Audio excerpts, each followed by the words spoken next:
This episode is sponsored by BetterHelp, an online therapy platform. May marks Mental Health Awareness Month, generating recognition around the importance and the stigmas that surround mental health. But it also serves as a good reminder that getting support for your mental health, or your spouse, family member, or even just a friend in need, isn't simply a month-long thing. It is something that everyone faces in one way or another, and we should all be actively aware of. That's why we're happy to work with BetterHelp, the experts in providing therapy solutions to fit your individual needs, timing, and schedule. BetterHelp hosts therapy sessions via phone calls, video chats, and even messaging for those on the go. BetterHelp is making therapy more accessible, not just during Maternal Mental Health Awareness Month, but all year round, simplifying access to professional therapists who are trained to listen and give you helpful, unbiased advice catered to your needs. If you've thought about therapy, then consider joining the 4 million plus people who already use BetterHelp to live a healthier, happier life. Visit betterhelp.com/cinemasins or choose CinemaSins at sign up to get a special discount off your first month of therapy.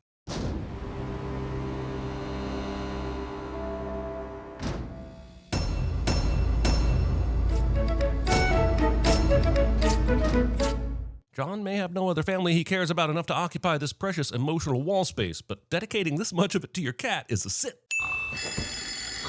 Either Garfield sets his own alarm to wake up John, or John sets Garfield's alarm. Either way, this is dumb and doesn't happen any other morning during the movie, so why is it happening at all? Also, Garfield sleeps in until 7:20? What is this nonsense? Cat owners all over the world give a unified you to John for ever getting irritated with Garfield about anything.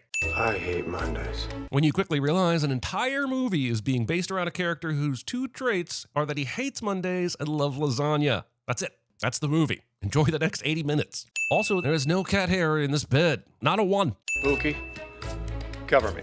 I'm going in. I hope you're a fan of Garfield bantering on just to hear himself banter, because that is 99.9% of this movie. Also, this fat fucking cat could barely jump to the bed, but now the animators want me to believe he could launch across the room for a cannonball to the face? Looking at this choice of shower curtain, and all the other odd choices we will see in John's everyday life, I think you could make this a movie about John being a serial killer, and you wouldn't have to change one goddamn thing. There are only 680 grams in 24 ounces. Movie really underestimates the universal knowledge of the metric system. I thought about sinning how little food goes into Garfield's massive bowl, but apparently the food magically expands to fit the bowl in just a second, which just means I'm sinning magical expanding cat food. Oh, liver. Oh. Well, actually, it's liver flavored. Okay, guys, I'm starting to think Garfield is just a huge dick. I don't leave the cul-de-sac for anything. Leaving the cul-de-sac foreshadowing. For cul-de-sacing? This won't be the last contraption we see in this movie. I'm sure little kids find this Rube Goldberg invention stuff to be fun, but those of us with fully developed brains will ask questions like, why would anyone keep a plant with a rope through it? Or what adult would leave all this on the front porch without putting it away? Or why are there a pair of fucking shoes tied to this thing? And where did the shoes come from since they weren't there a moment ago? Or why would the second plank dislodge when the broom hit the first plank? Wait, is that a bottle from Brewers? The milkman was in a truck that said Larrabee Dairy. None of this makes sense! Guys, I hate this movie. Got milk? I see all these jokes are going to be super relatable and not dated at all. I love the smell of cinnamon apple in the morning. It smells like victory. I guess at least the 2004 chapter of Kids Who Love Apocalypse Now are happy about one scene in this movie. Get him, Garfield. Get him, John. We're going to find out this is a mouse that Garfield has been protecting for years, so it's interesting that Garfield doesn't go after him here so John doesn't accidentally kill him. But like I said, guys, really started to think that Garfield is just a huge dick. What good is a cat that can't chase a mouse? What good is a cat owner that only wants his cat for mouse-catching labor? Lois, what are you doing in the house when John's home? Yeah, especially when this same mouse shows up in the city later in the movie and mice don't travel that far for anything. I did this research for Fivel, goddammit. That cat's puss is everywhere. TV, newspapers, t-shirts. Who would want that kind of exposure? And Garfield will now break the fourth wall and knowingly smirk at the camera, and I hate every decision in my life that led me to this very moment watching this movie. Give me the Benadryl. Give me the Benadryl. Making the Benadryl in pill form works this quickly. Dog act. Story of my life. Looking for a dog and I'm stuck with a cat. You're not stuck with shit, Clayton Townley from Mississippi Burning. Animal tricks can't be the only thing news programs want. And if they are, then can we stop calling them news programs, please? Of course it went well, you toad. I see the person writing the saucy bad guy went heavy-handed on the spicy dialogue just to be sure we know the flavor. Garfield. Did you eat all 4 boxes of lasagna? He ate that shit cold. No true lover of lasagna would eat that shit cold. I'm all for wearing skirts to work, but I question them at jobs where clawed animals leak fluids. Do you not want another layer of protection on your legs at this job? Seaweed wrap, loofah, belly rub, tail waxing, and then cracked my toast. It really is a shame no one can understand the cat, because I think this movie would have benefited from his tail hair being ripped from his body. There's something important I need to ask you. Something that I wouldn't ask most of the guys who come in here. Wait, no. I think I know where this is going. There is zero chance you do. And even if you're right, and she's about to ask you out, you did hear the part where she said it's something she wouldn't ask most of the guys who came in here, right? I know boners often conquer red flags, but maybe they shouldn't. His name's Odie. No, it is not. That is not a goddamn beagle. I guess in this universe, a groomer finishes their work and walks off, leaving the animal to walk itself out, which is really fucking stupid, and probably a lawsuit waiting to happen. I think the movie wants me to believe this building is part vet clinic, part pet spa, and this section is meant to be the spa portion. But there's a woman with a fucking snake waiting in the chair like she's about to ask the groomer for a shampoo and gland expression, and I just don't think that's normal. It just seems like a weird thing to do, bringing a dog into a house that already has a cat. But can we focus more on the weird choice to bring Garfield into the animated realm and not Odie or any other animal in this movie? Are there no orange Maine Coons on planet Earth that could capture the sass of this character? John has had Odie for 2 seconds and is already treating Garfield like shit before Garfield has even done anything to deserve to be treated poorly. Maybe John is just a huge dick as well. Also, John takes a brand new dog into his house, sets the dog down, and fucks off upstairs. You never leave a new dog alone in a new environment, especially if they haven't met your already pet. Sure, Odie is some sort of dream animal, but John doesn't know that. Boy, this puppy is stupid gone wild. Now I really want to know how Garfield has the Girls Gone Wild knowledge to make this comparison. Garfield did this milk bit with Nermal in the morning and then went home, ate lasagna, went to the vet, returned with Odie, got annoyed, went outside to wander, and now they are back at the weird Rube Goldberg neighbors. And now, because the milkman returned with fresh milk and the neighbors still haven't cleaned up, we get to do this milk bit again. Yay! Also, since this apparently happens every day, the neighbors really need to provide new delivery instructions to their milkman, or get out of 1947 and stop using a milkman. John doesn't let me sleep up top. Ever. Yet he's going to let Odie do just that, and John. This movie actually kind of forces you to be pro-Garfield, and that is all kinds of loving this dumb picture enough to print and frame it twice. You wouldn't dare play the music, but I agree with SiriusTube01 in the comments section of the BEP's music video. This is the stupidest movie ever made, and this song is probably the only good part of it. Not including Doctor on Liz's name card. They are playing Hey Mama by the Black Eyed Peas for the second time, and I have discovered that is 2 times too many for one movie. And I know the positive things I said earlier about the song. I am a complicated sinner. This is exactly the kind of dog that could have a future in television. Is it though? He just kind of has the one dance move and has terrible taste in music on top of that. I'm not saying it, Ned Ryerson from Groundhog Day, but you do you. Well, this is for you. The winner's ribbon is given to a random dog that happened to attend the show because it can hop around and not run off like the other dogs. That is not how professional competitions work. This woman is in cargo shorts, a work belt, and a fucking Ace sash. What is going on? How many people left the theater and went to Ace Hardware because the advertising in the movie was so profound that it won their patronage? Jesus Christ! This article is about a dog getting dragged down a hockey rink by a Zamboni until unconscious and rushed to surgery afterwards. Millions of people watch this happen. And now there's an investigation into how he got on the ice in the first place. And that, sadly, is the most exciting part of this entire movie. Garfield is able to ride the entire way back from the dog show underneath Liz's truck. And that is all the bullshit. How's Sunday? Sunday's great. Sunday's good. Because I've seen a movie before, I know for a fact that Sunday will at least start off as a disaster, then continue as a disaster for a while, then eventually lead to true love and happiness, and seriously, fuck this movie. It was all about me, not about some stupid, sniveling, smelly, high-maintenance disco dog. What about Odie screams high maintenance or disco? No, seriously, I'd really like to know, Garfield. At least have your idiotic insults make sense. Oh, another Rube Goldberg to question. This time we must ask ourselves why someone would leave a bowling ball on a table, or why this side table seemed to have 2 front collapsible legs that only need the pressure of a cricket's fart to cause it to crumble. Not using anchors on your massive bookshelf. Used to have John to myself. Cats who sing.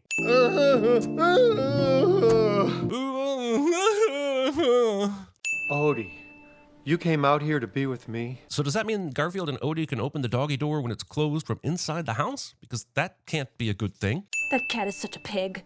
Garfield's a pig? Yes, and Nermal is a character that was created and pitched, and someone said, yes, this character must be in the film. And then someone else asked, Garfield's a film? You never put the dog out at night. Why not? Because dogs run away. But how does that change during the daytime? Pretty sure if you don't have a fence, the dog should only be on a leash or in the house. But John doesn't know that because John is a f***ing moron that should never be allowed to own a pet. Yet, here we are.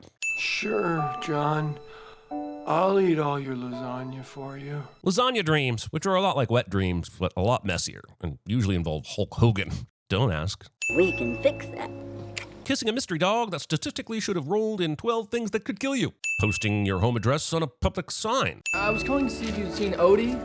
I think he's run away. I was giving him a bath last night and I forgot to put his collar back on. Really? Because when he went outside to sleep with Garfield, he had his collar on. He literally runs away a few minutes after this. This sign here means John walked right past it, put a sign on the other side, and somehow didn't see that this was Odie. Guess it's possible, but it doesn't make me love John any better as a pet owner. I believe you found my dog. This lady is nice enough to put photos out to try to get Odie back to his home, but not cautious enough to make sure she's giving the dog to his actual owner. I'm pretty sure not one goddamn person in this movie deserves a pet. Well, maybe Liz, but she is attracted to John, so I don't trust her either. No. Everything on the television reminds the main character of their current predicament cliche. We know how much you hated Odie. We know how much you wanted him gone. What the f*** do they even care? Am I actually supposed to be following these characters and understanding their actions? Odie Schnitzel! So Happy gets a hold of Odie, gets him on the air a day later, and already has a job lined up with him at Good Day New York in one goddamn day? I'm thankful this movie feels the need to rush things to get it under 80 minutes, but doesn't make all this any less sinful. Odie's not ready.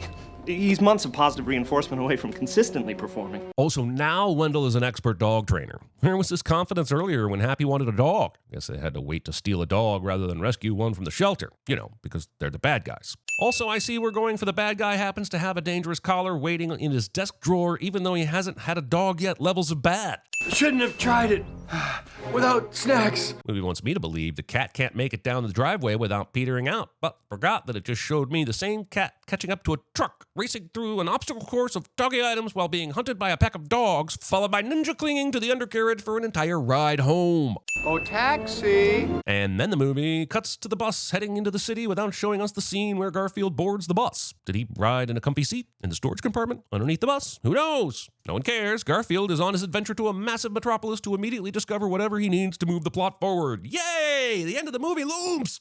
Louis. Garfield? Randomly and conveniently showing up Lewis is randomly and conveniently showing up. The rats clearly outnumber the cat and mouse, but because of some sort of vermin honor system, they leave Garfield alone. And I think that's really dumb. They should have eaten him. The kids will get over it. It's not like I got to sleep every night crying for our tax. Now, when I give you the signal, we gotta cross the street. Mice can only see a few inches from their face. So this is a they survived this and mixed with a that's some bullshit.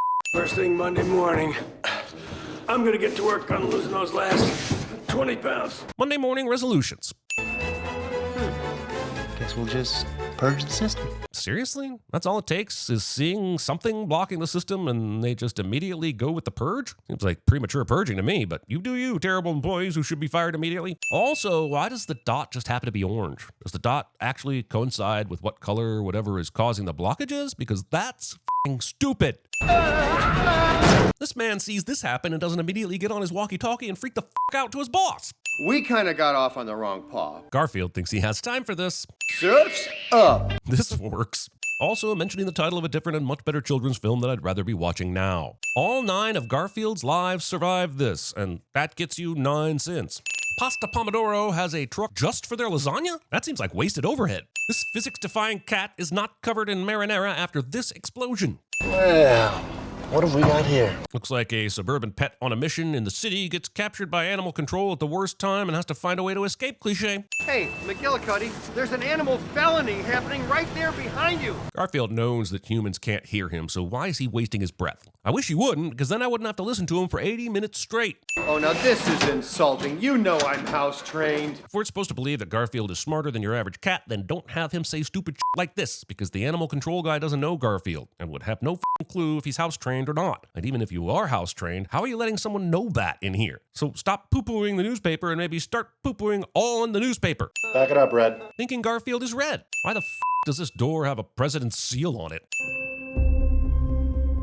Garfield's been here. John knows his cat so well that a cat print on the floor gives him the confidence that his cat is near. Forget that his cat has 5 toe beans instead of 4. That major detail isn't very important right now. It's just a train set only bigger. Yeah, and we're supposed to piece together that Garfield would know the intricacy of how trains work based on all the times we've seen him interact with a toy train in this movie, which is exactly 0. Why would this control room ever be empty while trains are running? Because I'm telling you right now, it most definitely would not be empty while trains are running. Oh no, a trunk has fallen in their path. A trunk that is no higher than the chair they jump into every day when it's TV time. Whatever shall they do? They're trapped and cannot possibly leap over the top of it. Considering how allergic we saw Chapman was to cats earlier when he had to down Benadryl immediately after walking off set, it's weird and some might say convenient that he doesn't seem to be affected at all by being around Garfield. And now all the animals of the movie, including the fancy show dogs from the dog show earlier, arrive in perfect time to help Garfield save Odie. How are the expensive dogs free in the city? How did they know where to go? None of that matters because we are so close to the end that anything could happen on the screen right now and I'd buy it to make it stop. Every train nearly collided with itself minutes ago, and rather than this place being swarmed with law officers and frantic attendees, it's a ghost town. It's showtime! This is not showtime. This is the stuff that nightmares are made of. This is what gives children a fear of dogs. This is how Scar died. Odie, try something else. Maybe there's a game on. Teaching a dog to kill a human.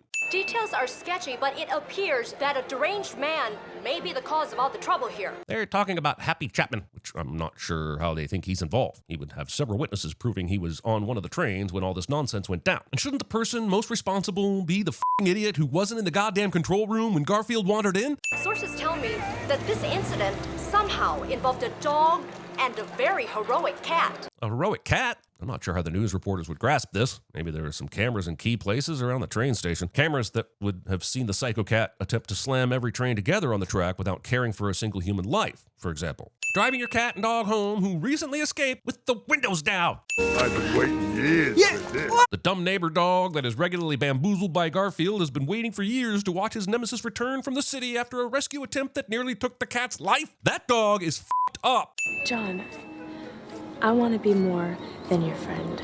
You do? Is it really this f***ing dumb? She kissed you in the truck a few days prior and asked you if she could come over for dinner on Sunday and came all dressed up.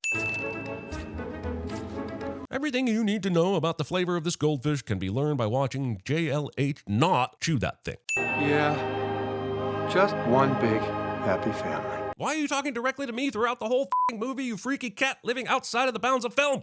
I feel good. I do not. Well, now that the movie is over, I can confidently say that was Toy Story, but, you know, terrible. God loves a terrier. Just one quick cannonball! I'm ready for prom. This tastes like saddle soap. So this makes me very uncomfortable. Ladies and gentlemen, welcome to hell. Now, don't you tell me you don't remember me, because I sure as heck fire remember you. What are you doing here? My family and I are looking for sex. Needle-nosed Ned the Head. Come on, buddy. Case Western High. Ned Ryerson. I did the whistling belly button trick at the high school talent show. Bing! Did you turn pro with that belly button thing, Ned? Lasagna in bed? Leftover lasagna. Lasagna. We just had lasagna. I'm making you lasagna. Lasagna would be awesome. This is ridiculous.